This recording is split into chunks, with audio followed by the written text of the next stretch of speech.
G'day guys, how are you? Matt the Big Bear Redwoods here. Welcome to my podcast. On this, mate, we talk about all sorts of topics. From footy, fishing, beers, all kinds. So come and join me, mate. Sit back, relax, and enjoy the bloody show. Let's have a yak, shall we? G'day everyone, what's going on? Matt here again with my mate Andrew. What's going on, mate? Very little. How is everyone out there? Number 6, mate. Number 6. This is number 6. Coming along quite nicely. Yes, it is. I'm actually really pleased with the amount of people who actually are listening to it. It's getting up there slowly, but nice and surely. Slowly. But what have you been up to anyway, mate? Besides 5 tenths of fuck all. Half a dozen tenths of fuck all, really. Yeah. It's been like that, hasn't it, for the last few months, I suppose. But, yeah. It's been bad. We're starting to get a bit normal, aren't we? Back to normal, I suppose. Well, the rest of Australia is, but Victoria's not, thanks to our fucking Premier. But who has no concept of anything. And don't worry, guys, we're not going to get into the politics and the bloody other shit that about the corona and all that type of shit. We're just speaking in just general terms here.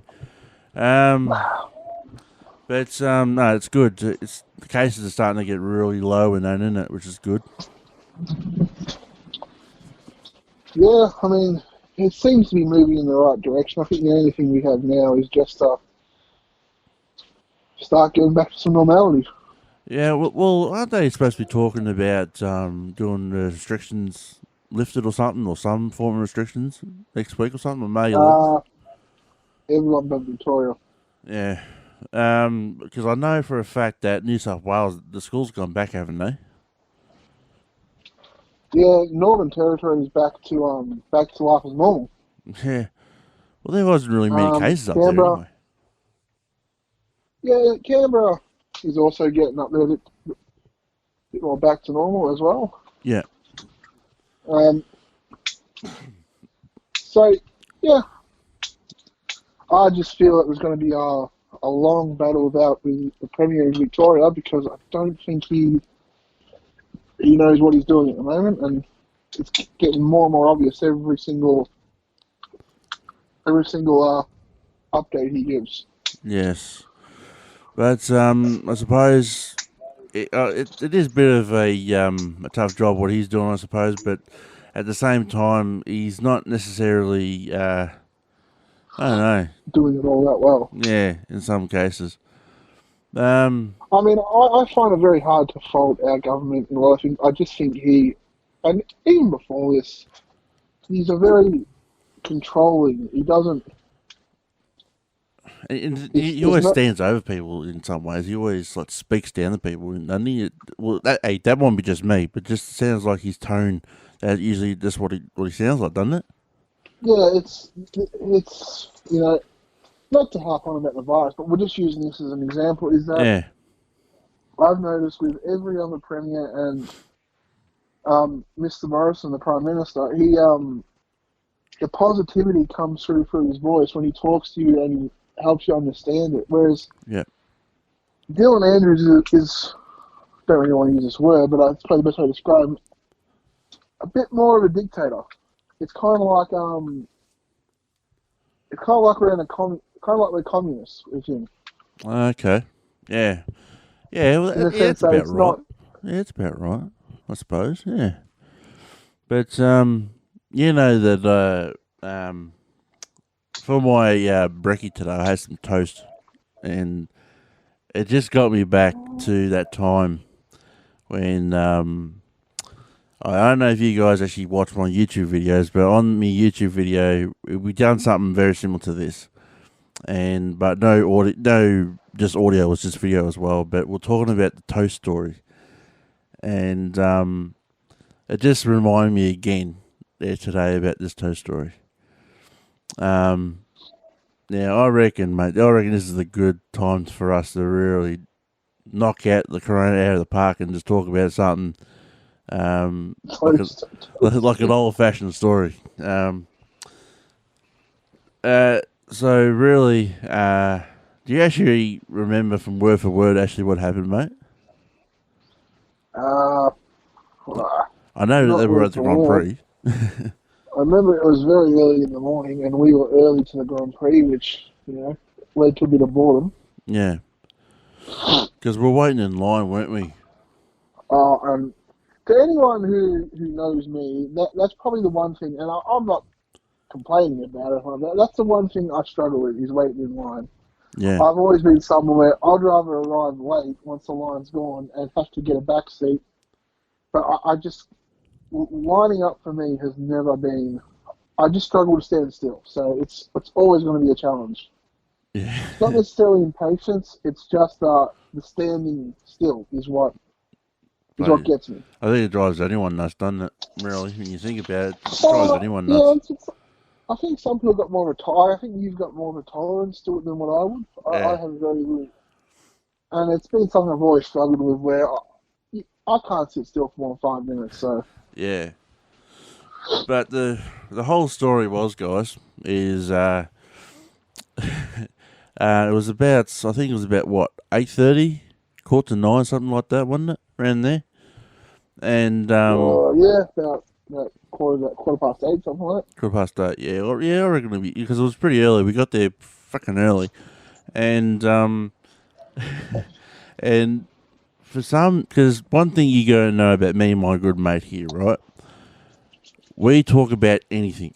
Like, you'll notice this as we go along with the episodes on this podcast. You'll know that we just talk about all sorts of shit. And this is one story that actually proves it. Now, at this stage, because I got to travel from South Westvic to Melbourne to go to the Grand Prix every year. So what actually ended up happening is that we actually missed out on Brekkie, me and my mother, because we go down to the Grand Prix. And I was saying that, coming from the People's Republic of Warrnambool. Yes.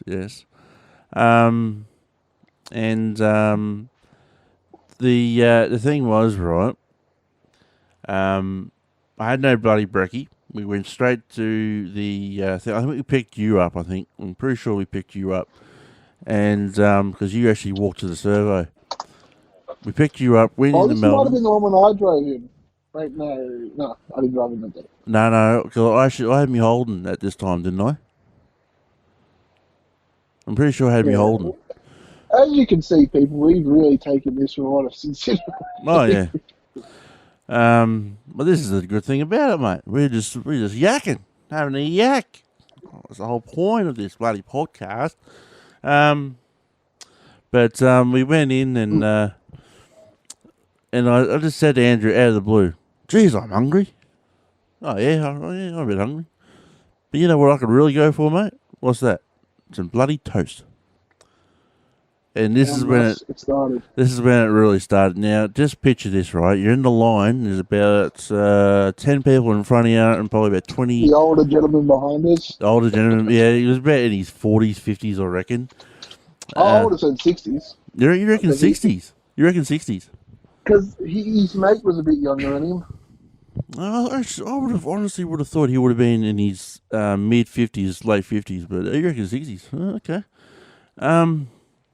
But for all we know, it could be 35 and just looks old. Yeah, well, that's true too. If you are listening out there, buddy, we do apologise. But really, there are skincare products out there to stop anti-aging. Yeah, but it was a bloody funny. It was so funny, this. And then like I said, just pretend, just imagine that, I suppose.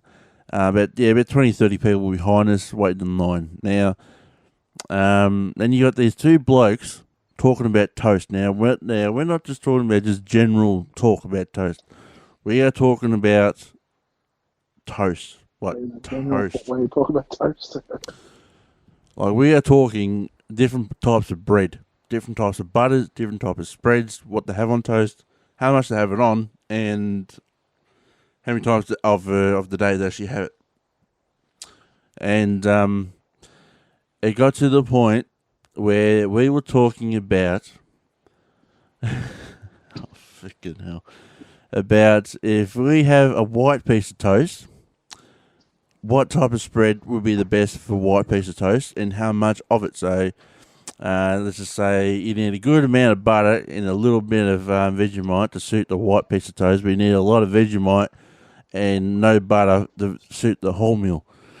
So this is how... We're talking about the Vegemite to butter ratio. Yeah, and then we went, well, I think I went, well, what about peanut butter? And the whole story started all over again, and we started with peanut butter, cheese spread, freaking jams and that, all that type of shit. We went into full detail about this shit. And I reckon that we talked about toast on that one section. Oh, Jesus. Oh, that's right. All day. It was not a continuous or one little segment. It was all day. That's how long we actually talked about toast for. What the people there have also got to understand is the conversation didn't just maintain to me and Matt. Yeah. It also involved Matt's mother and Matt's brother, who also got involved in the... Yes. He wasn't even there. Yes, that is true. He was back at the hotel, and we did hatch an ingenious plan to get ourselves on TV, which fell flat to the canvas. But that did not work out too well. That did not. I don't know why that did not work out, mate. It was a good cause. It was a good cause, mate. It was a good cause to talk about the toast and about the Vegemite and the butter. Now, come on now. But what, most meaningful things? Hey, we actually came up with a freaking Facebook page, didn't you? We have our own society. That's right. Well, what was it called? I can't remember what it was called. Do you remember? Because you're actually the one who made it. International Toast Appreciation Society. That's it. That's it. I think Nathan actually named it. Oh, Jesus Christ. And the thing is, right, what made it even worse, I can't play it on here because all the fucking copyright bullshit, but there was actually a toast song that I found, and oh Christ, it was funny. Just go on the YouTube, guys, and type in toast song, and it'll come up with a piece of bacon. I think it's a piece of toast and some other shit. Oh Christ, it's funny. It's so bloody funny. To what people out there are listening to this right now, and they're probably thinking this was all a gag, but there was a moment in time where the discussion got pretty serious. Oh yeah. And we couldn't believe the level of thought we were putting into this discussion of toast. And like I said, mate, we weren't just bloody doing this as a general topic. We were talking about this in full detail, weren't we? Probably more than we care to admit. Yeah, well, that's true too. But no, we talked about it, and we took appreciation of the old toast. But it was just, kind of strange in some ways how much detail we actually went into it. But the faces of everyone around us at that point in the line at the Grand Prix, that says it all. Where I'm pretty sure most people was thinking, what the fuck are these two blokes talking about toast like this for? And for so long too. So we're talking about toast like the scientists are talking about coronavirus. Exactly. And it seemed to be that it was not a non-stopping subject. It was just non-going. So, unbeknownst to us, it went on for days and weeks, and continued on through the months and turned into years. But occasionally we do talk about toast, but not as much anymore. We just talk about all sorts of other things now. Don't know exactly what, because half the time... Nothing wrong with a good piece of toast. Hey? I see nothing wrong with a good toast discussion. No, not really. Not to mention that, like I said, half the people around us at this time were freaking saying, what the fuck are these two dickheads talking about bloody toast for? But, I don't know, it was good fun. I liked it. So, you know how it is. And now we're rambling on about toast to our international audience, which... Yeah. But anyway, that's just the thing, isn't it? So... It turned into the Donald Trump of toast. Oh, God. So what really is there that's our really going on, mate, because there's really not that much going on, is there? No, people out there will be probably pleased to know that the steady flow of toast hasn't stopped over the coming months, but that's been the past. Yes. All the toast and all the bread have been still sacked in the supermarkets, and no one's been panic buying to get the toast. So that's good. I did hear a report today, which I've written this down in my notes. Yes. There is a possibility that in the coming weeks, now this isn't a joke, people. This isn't a false alarm. Everybody out there, if you do hear a thud, Matt will have hit the floor, and that is KFC might be closing down for a short period of time. Oh, what? Why? It doesn't actually say, but come on. Apparently KFC stores across Australia will be closing their doors for dine-in and takeaway Oh, man. in the coming months. Oh, really? Jesus Christ. Oh, well, I suppose that one thing I will say is, thank Christ the bloody Kiwis have been, got their thing lifted from 4 to 3, because now all the takeaway places are open. I've been seeing on TikTok that all the Maccas and KFCs are open again. So that's good. But so is that what they're doing? Are they shutting their doors? Like for everything? Drive-throughs and everything? I don't know how serious you take it. I was just scrolling through Facebook when I saw it, so... Oh, Jesus. I mean, I think Matt will wage world war. I'll tell you what, if they shut the KFC, I don't know what's going to happen, guys. I love my KFC. And if anyone knows Matt, he doesn't mind a bit of KFC. No, don't mind me old KFC. It's bloody quite nice, but I'm taking a bit of a break off it at the moment, mate. I'm taking a bit of a break off it. Oh, Jesus. No. What that means is Matt's used all his resources to get KFC up and runnable right now, so he's just waiting for a restocking. Not that he's taking a break from KFC itself. No. But yes, I am from Warrnambool. Which will never happen. What? Which will never happen. No, definitely not.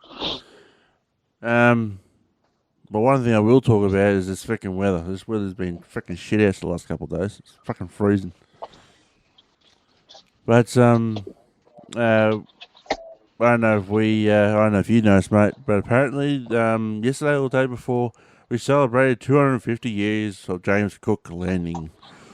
So that's good. There is something I would like to bring up, and I'd like to put towards you, and just see. We're in the middle of a pandemic worldwide, as we've talked about. Now. But just you carry on with that. I'm just going to get this something up here. I just want to get your opinion on it. Yeah, what's that, mate? What's it concerning? Well, let me pull it up word for word, because I don't want to paraphrase. I actually want to get the exact quote. All right. We'll just wait here for a second, ladies and gentlemen, until he gets this up. No, you carry on, and I'll do this in the background. But yes, we had our 250-year bloody, we call it, and what the hell? I just read this thing about it, and apparently some PM said something about it. Well, that's kind of what I'm trying to bring up. Are you talking about the PM says Victorian official comments comparing Captain Cook to the coronavirus? Yes. Now, just let me just find that. Because I'm actually looking at this now, and what the hell did he actually say? It's not. Hold on. Here we go.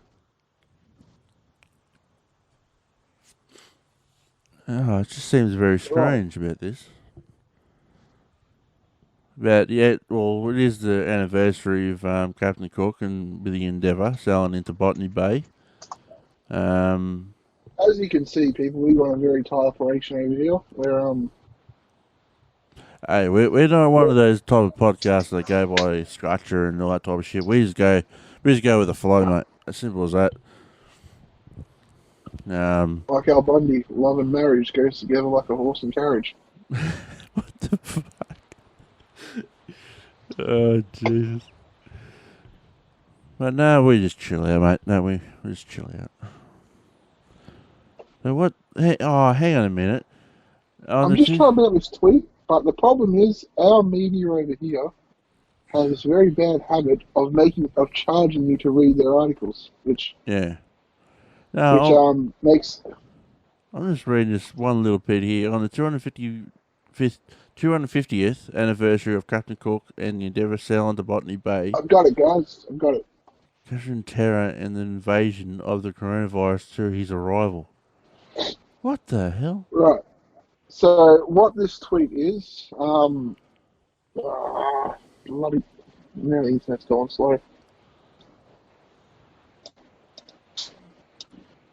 And no, guys, if you're wondering, we're not a personal vendetta or whatever against and Andrews or whatever his name is. We just know what he's been doing, and we're just, taking a little comment about it, aren't we? Yeah, well, this wasn't actually him.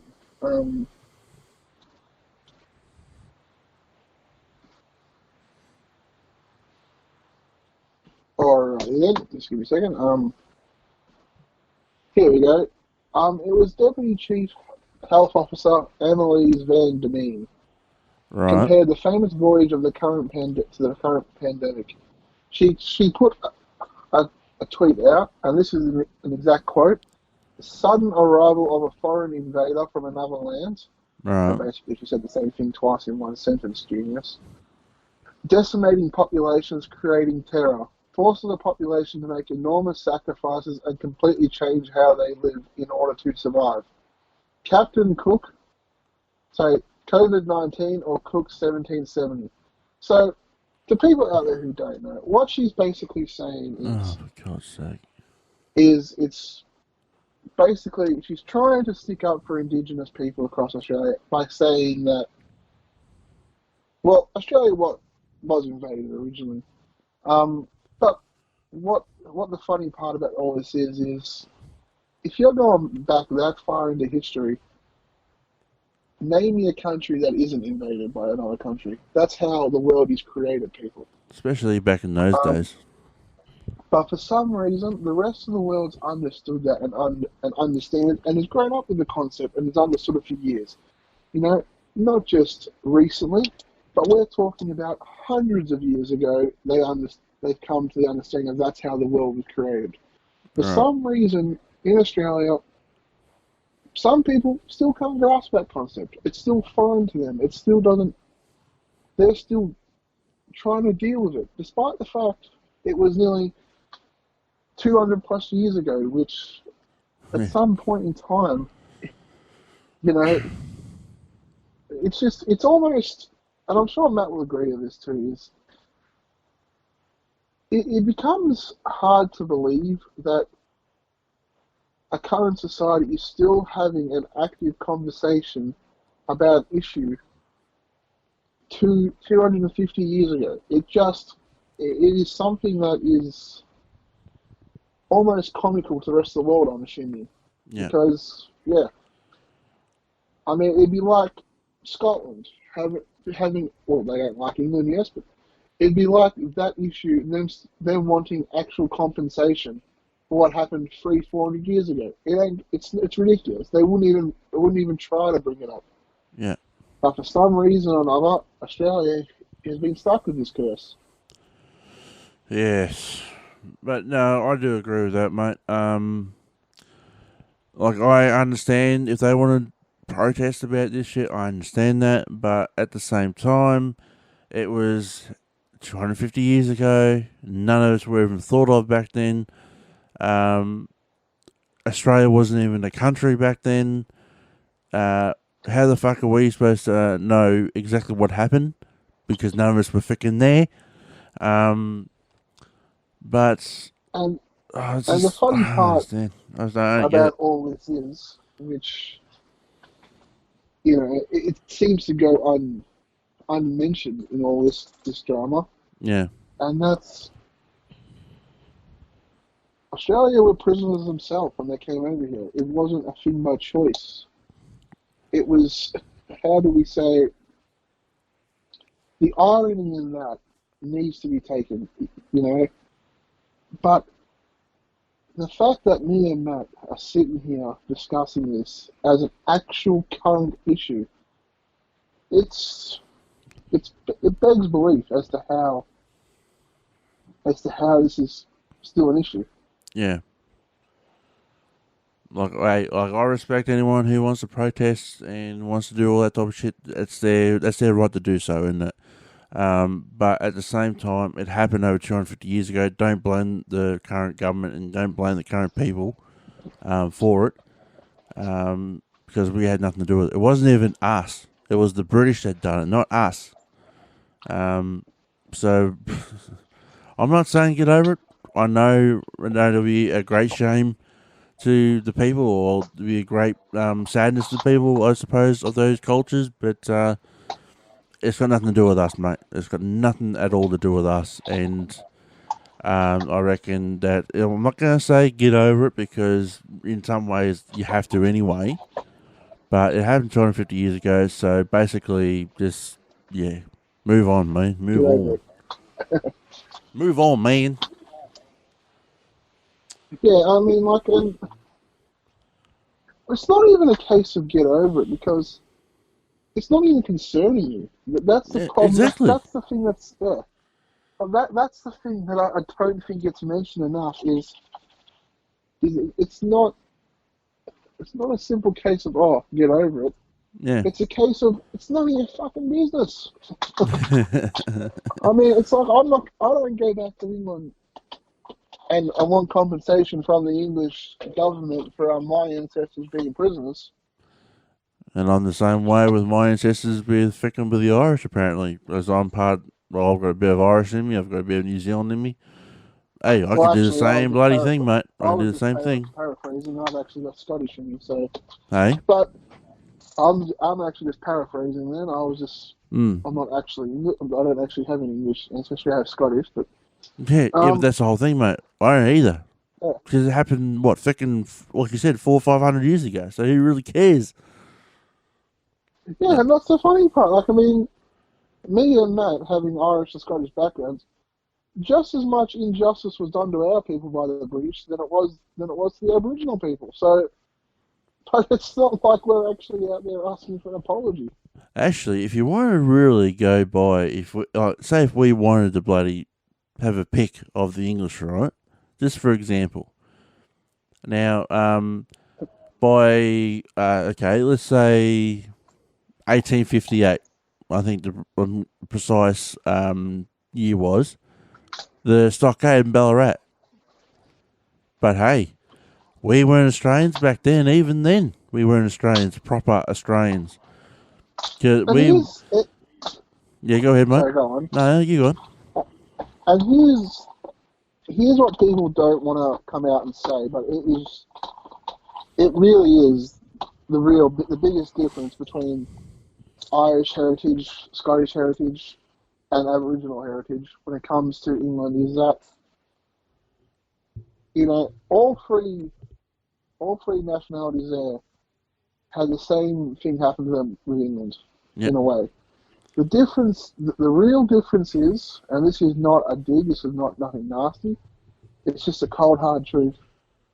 The Scottish and the Irish fought back. They evolved. The Aboriginals didn't. They couldn't fight back. And it's not from any other reason than the fact that they didn't evolve enough, like they did in Ireland, Scotland.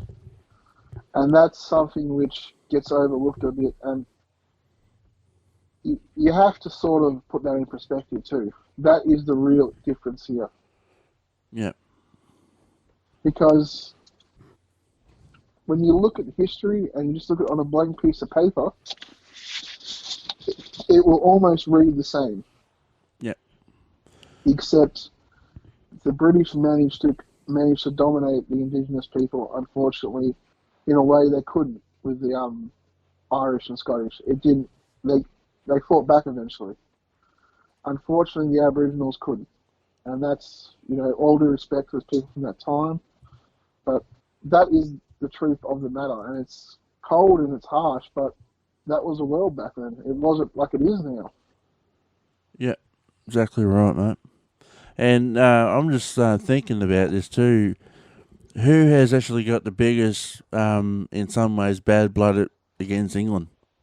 Besides the It'll probably be Aborigines, Scotland. yeah, Irish, Scotland. Who else? Wales doesn't particularly like them. India. Everyone hates. No, India. They took over India and they freaking they actually kept India for freaking freaking hundreds of years. That they actually kept India under wraps. I think it was only the last 50 to 100 years they actually gave back full control of actual India to them, wasn't it? I couldn't tell you that one, man. I just think it's one of those real difficult. Because at the end of the day, what we're reading on a piece of paper, I've noticed something with, and now, I just want to clarify. I reckon I can speak from that here when I say this is, we're not saying anything wrong about Indigenous people. We're not taking away anything from them. No. What we're referring to is the group of people that exist in society today who are trying to bring a past issue to a current issue. Now, by that principle, there are so many things, there are so many genocides over, like, okay, it's going to be touchy, but Jewish people still don't hold a grudge to German people when they see them. And they're the ones that probably would have probably the biggest grudge of all time, wouldn't they? When you know your history, they're the ones that would actually have the biggest grudge against anyone. I mean, it's just, as I said with the Irish and Scottish history tales, is that the only thing that separates them from the Indigenous people was them evolving quicker, was them learning how to fight back quicker. That's all it really was. And it's just gotten well and truly out of hand. Yeah. like Andrew said, we're not bag mouthing anyone. We're not really saying anything. We're just saying what we think, and aren't we really? We're just saying what's there, and people might not like it. People might like, oh, what the fuck are these two bloody blokes talking about? But hey, that's just what we think, mate, don't we? Yeah, and it's not like it's the hardest thing I notice with people today, this generation, is that they don't understand the difference between a discussion and an opinion and an insult and racism. And a full-on debate, too. Yeah, there's different things. I mean, at the end of the day, me and Matt have opinions, but that's all they really are. They're not... Yep. They're not facts. They're not actual statements. Because when it comes down to it, no one really has that. No one really has cold, hard facts. Yeah, well, that's going to be, I reckon that might be our next episode, mate. What actually really happened. Just go through history and just talk about what we thought that could happen, hey? Might make an episode of that. Wouldn't be a bad podcast. I mean, one of the greatest injustices and one of the greatest mass killings, in my opinion, happened at the Melbourne Cricket Ground on September 28th, 1999, when North Melbourne slaughtered Carlton to win the premiership. But the Carlton people, as pathetic and weak as they are, they're not asking for a handout. So why should the Indigenous? I knew you'd say something like that. I just knew you'd say something like that. I was just waiting. I was just waiting for that one, guys. I was just waiting for that. And you weren't disappointed. If you're just listening to this, guys, and you haven't listened to all the other episodes, go back to, I think, the second one or the third one or whatever. And I think it's actually the second one. We actually talk about that we actually go for the AFL teams. And I'm a Carlton supporter, and he's North Melbourne. So, yeah, just to give you a bit of a reference. Oh, Still a great fan of my life. But it's all been downhill since. Jesus. But that's just us. We throw shit at each other about AFL. This is what we do. That's what everyone does, don't they? I reckon it'd be nearly worse than the rugby world, wouldn't it? Nah, right. I don't know, it's more tame than rugby, I think. What, all the banters and all the rivalries? Yeah, there isn't really a level of rivalry in the NRL, I don't think. What? Not in the State of Origin? It's just... Oh, State of Origin is different, and that's not... I reckon that's not a... Well, I reckon there would have to be some form of rivalry between the New South Wales and the Queensland teams, and the Queensland teams with the Victoria team, and all roles of everyone. Pretty much, there is this isn't a joke. I think everyone just hates the Melbourne Storm. I think that's all the rivalry really is. It's just like the South Sydney versus Sydney Roosters, which is a big rivalry. But other than that, it's just everyone versus Melbourne. That's kind of the view of the NRL. Yeah. Is there any real rivalries up Queensland way? Yeah, the Cowboys and the Broncos. Broncos, yeah. I reckon there would have been too. Kind of like, it's kind of, the Cowboys and the Broncos are kind of like a city versus country thing. Broncos being country, being city, being from the big part of Brisbane itself. Yeah. Cowboys being from far north Queensland. They're kind of like the rural thing versus the big city team. Yeah. Yeah. Well, I suppose there's always going to be rivalries when it comes to teams in different areas, I suppose, isn't it?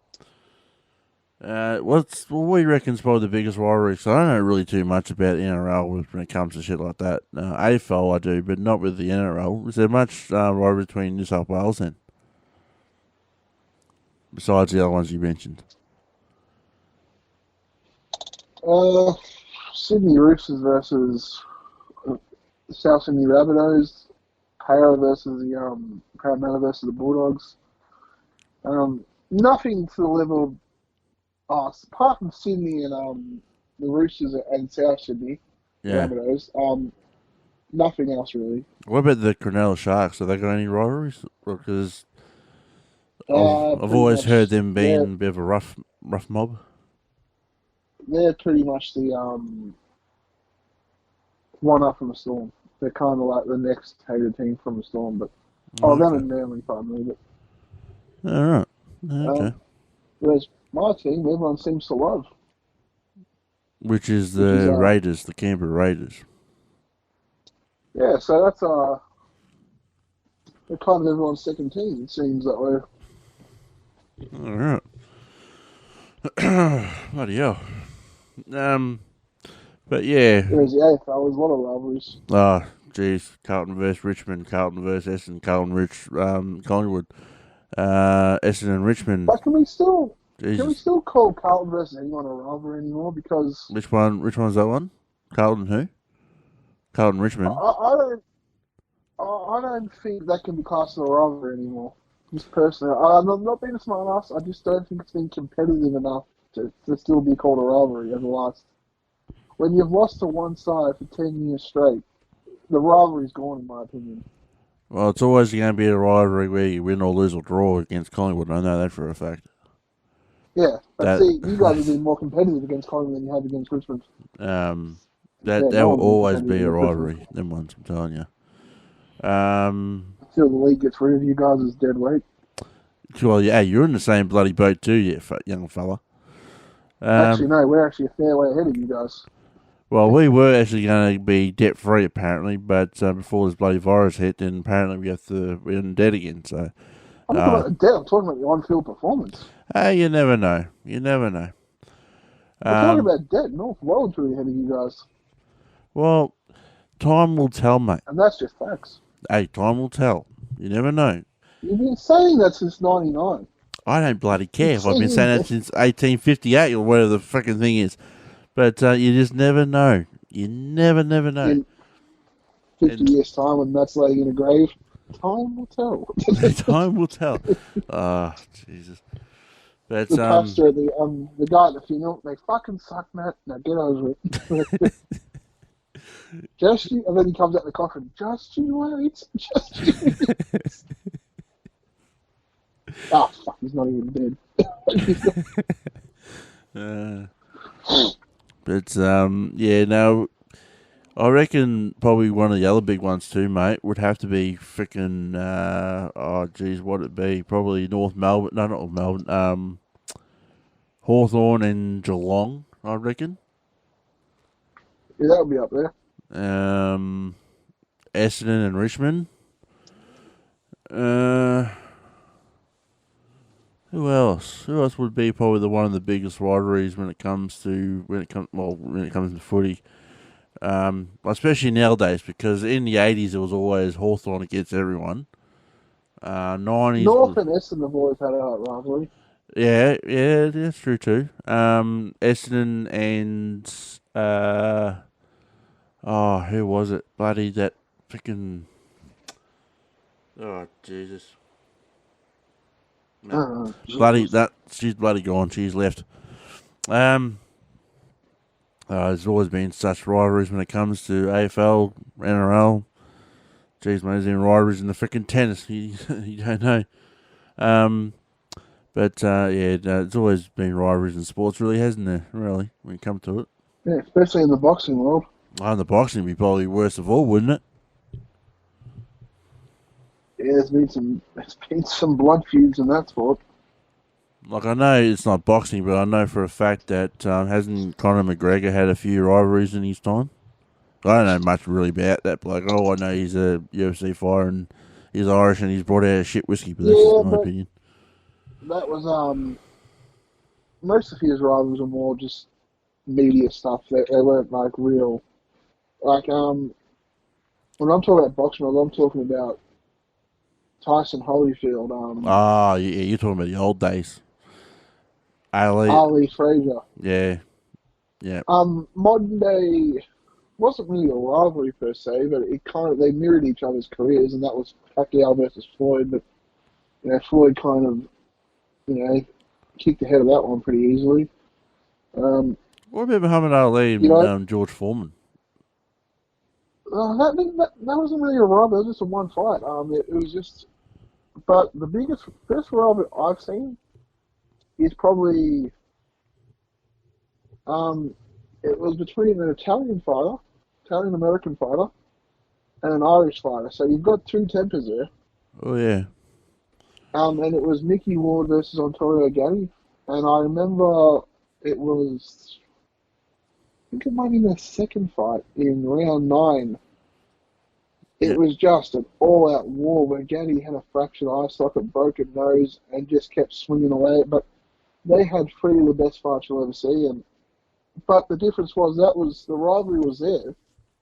They beat the hell out of each other, but they had respect, which was different from the Tyson Holyfield and Ali Frazier rivalries. They were just the Ali Frazier one was just pure hatred. Okay. Oh yeah, I actually got to mention too, mate.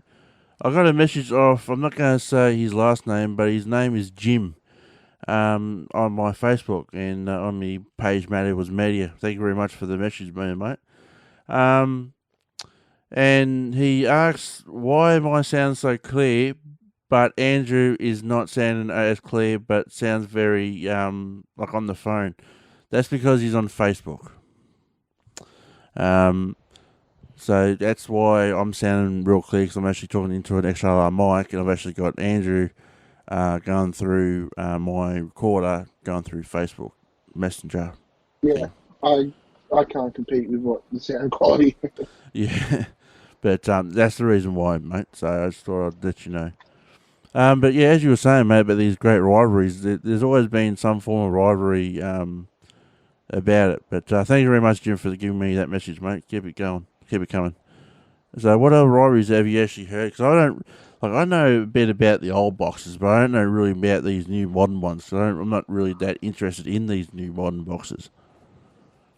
Well, modern day is very different. It's like there's a lot more politics involved in it now. Where, well, that's a double-edged sword, that one, because the Fraser League was all about politics. But I'm not talking about politics as what we know it. It's a boxing term which, to anyone out there who's not involved in the boxing world, it's the promoters that are arguing with each other that are not the fighters. Yeah. So say if you've got fighter A and fighter B, they want to fight each other. Yeah. Their promoters are the ones arguing over money, location, times, dates, rounds, weight, whatnot. And they're the ones that are killing all of the rivalries because they're putting their foot down and say, okay, my fighter's not fighting you. And that stops the fight. So it's very different nowadays. Fighters don't have as much control over their career as they once did. Yeah. So it's basically all the media and all that type of shit's really taken away all the rivalries, haven't they? Really, as you're saying. Yeah, to a certain point where the fans can build up a rivalry. I mean, and don't get me wrong, there's still feuds between boxers that don't like each other, and there's still all that kind of stuff. But just to actually get them in the ring, there's so much red tape now that you just don't see it. Like we've missed out on a lot of classic fights, and it's funny, you brought up Conor McGregor before, but he's a prime example. He posed zero threat to Floyd Mayweather in a boxing ring. I actually remember that fight. But, I couldn't freaking believe it. And the promoters realised that, so that's why the fight was made. Yet, Manny Pacquiao, on the other hand, and now they're both promoters here at fault. So this is not like a Floyd Mayweather or was scared of Pacquiao or vice versa. The fighters didn't care. Yeah. Right? We didn't see that fight at their best. It wasn't until one fighter was on the way down that we saw that fight, and that's why the fight was so one-sided. Okay. Yeah, because I remember that fight going on, and everyone was saying that McGregor's absolutely going to slaughter him. And I'm thinking, I've found it to be one of the more embarrassing things you've ever seen. And well, actually, I didn't actually watch the fight because I think it happened at like about 3 or 4 o'clock in the morning here in Australia, but it was actually out in America at the time. And I didn't even bloody see the fight. I woke up and all the rest of the shit, and I thought, the big fight's on today, isn't it? And they said, yeah, but it's already been done. I thought, what? It was already on the news that Merriweather fucking beat him. I thought, oh, fuck, okay. That was quick. And when we talk that fight, to anyone who isn't involved in, or never fought in any discipline before, like myself. Yeah, to see that fight, it was quite embarrassing to see how much money that fight drew because those two fighters didn't belong in the same ring. McGregor is a good mixed martial artist, but he's not a good boxer. He was shocking, and it's like I knew he was going to win before it started, but I held out hope that maybe McGregor. I wanted Mayweather to win just because I just thought it made more sense that way, but I wasn't really fussed as to who really won. Yeah. But I just hope that McGregor had learnt enough to make it look interesting, and I guess he did because the fans lapped it up and they seemed to love it. But everyone who knew about boxing and knew about martial arts and knew about fighting realized that was a bit of a joke. It was wasn't it really worth watching type thing? Oh yeah, I mean, you've got a bloke in McGregor who was nearly 50 pounds or 40 to 50 pounds heavier than Mayweather, and yet he was walking backwards and couldn't even slow down Mayweather, who was just walking him down. So walking someone down is when you're probably not just a superior fighter, but the physically superior man, where you're stronger, you hit harder, you're more imposing. So when it's basically you walking someone backwards. Yeah. And to have a man McGregor's size walking backwards from a man Mayweather's size was quite amusing in some regards, and just showed that those two didn't belong in the same ring together. Yeah. It just seems very strange how everyone thought that he was actually going to take on a boxer who was actually trained to take hits and to take chances, I suppose, compared to someone like you. Correct me if I'm wrong here, mate. Compared to someone who's trained to take someone down by grabbing them and putting them on the ground and kicking them in the head or whatever like that, where Mayweather has actually been trained to punch someone to certain spots of the body, with the torso, blah blah, and the guts and the head, to actually knock them out flat instead of grabbing them and chucking them on the ground and start punching them in the head. He's actually trained to actually knock them out. Boxing is completely different, I suppose, wouldn't it? Yeah, it's not saying one's harder than harder than the other. It's just the difference is in boxing you've got to be a lot cleaner with boxing. You can't hold on to them, and you can't. So you've got to rely on your hand-eye coordination a lot more in boxing. So basically, what I was saying, wasn't it? Foot movement, hand speed, yeah. Yeah. See, boxing is what makes you good in MMA. Won't help you necessarily in boxing yet, and probably vice versa in a way. And that's boxing. You got to have a lot more natural gifts to be successful. Yeah. You got to have hand speed. You can make up for lack of hand speed in MMA by being a good grappler. Yeah. Or you can make up for not being a good grappler by having better hands. So but with boxing, you kind of got what you got. Yeah. You've got to try and if you've got a bloke who's faster than you and also hits harder than you, it's very hard to sort of compete with that. Well, who actually would be faster, McGregor or bloody Mayweather? He was actually in some ways in the hand movements and all that old shit. They're not even. Well, he was faster. McGregor couldn't keep up with Mayweather, and Mayweather was a 44-year-old man at the time of the fight. Yeah, that's right. So he's a bit of an old fart now, isn't he? Can you imagine what a 28-year-old Floyd Mayweather would have done? A lot of damage. Well, there you go, people. We just learned a bit more about the differences between UFC and boxing, which is good. I reckon we might keep talking about this in future episodes, I reckon. Just before I go on here, and I'm not disrespecting Conor McGregor as a fighter in his own right. It's just different sports. Different. Yeah, no. You got one. Go ahead, mate. It's just it's really one of those things where you go to the pub and you watch fights and you hear people talking about it. Yeah. Who never really know. I mean, something about fighting, which, especially prize fighting, is it's one thing to sit there and watch it, but when you're actually in the ring, it's just the feeling is so different, and it's something unless you experience it, you'll never know. Exactly. And I'll be the first one. I'll be the first one to admit that too, mate. I've never been in the ring before.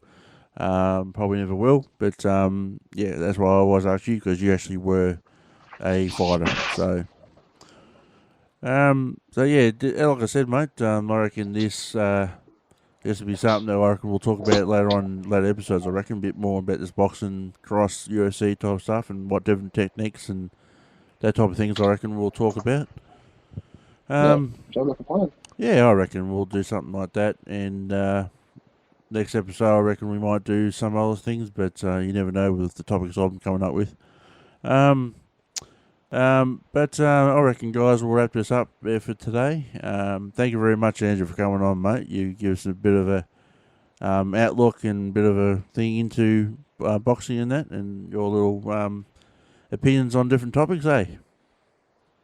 Yeah, well, thank you for having me again. Yeah, no worries. Like I've said to you in the past episodes, mate, Andrew's probably going to be more of a person that's actually going to be coming on to my podcast nearly every episode. Besides my old mother, who everyone's seemed to be loving at the moment because she's getting some pretty good listens on her episode, which is very, very good. Thank you very much for that. So I reckon that'll be about it for today, mate. I reckon. Yep, I can't think of anything else to say. Yeah, me either. But anyway, guys, thank you very much for joining me and Andrew today, and I'll catch you for the next one, guys. See you later. Hey, Matt here. So that's it for this whole episode. Hope you enjoyed it. Please be sure to give me a review of 5 stars or whatever you want to do on here. It sure does help. Make sure you head over to my Facebook page and my YouTube channel, Matt Edwards Media, to see all the updates and videos that I do. Want to give me a hand and donate to my PayPal? You're more than happy to, mate. Go over to paypal.me/Matt Edwards Media and donate whatever you want. Doesn't worry me. Thanks very much in advance for it, that's for sure. Thanks very much for joining me today, and I'll hope to see you soon for the next one. Catch you then.